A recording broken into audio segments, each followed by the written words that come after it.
means pink. ஓகேவா? ஆஸ்மானி, ஆஸ்மானின்னு sky ப்ளூவை சொல்கிறோம். ஆஸ்மான் மீன்ஸ் ஸ்கை, ஆஸ்மானி மீன்ஸ் ஸ்கை ப்ளூ, குலாப் மீன்ஸ் ரோஸ், குலாபி மீன்ஸ் பிங்க் கலர். ஓகேவாம்மா? பைங்கனி, பைங்கன் மீன்ஸ் கத்திரிக்காய். பிரிஞ்சால், பைங்கனி மீன்ஸ் இந்த நேமிலேயே, அந்த சிச்சோனோட நேம்லேயே நம்மளுக்கு கலர் வரும் சிலதுக்கு. பைங்கன் means brinjal.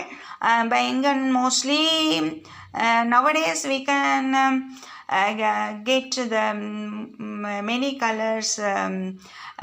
Brinjal, the white color, pale white color, அப்புறம் க்ரீன் கலர், இப்படிலாம் கிடைக்குது. பட் வந்து பைங்கன் மீன்ஸ் கத்திரிக்காய் அப்படின்னு சொன்னாலே, பிரிஞ்சால்னு சொன்னாலே நம்மளுக்கு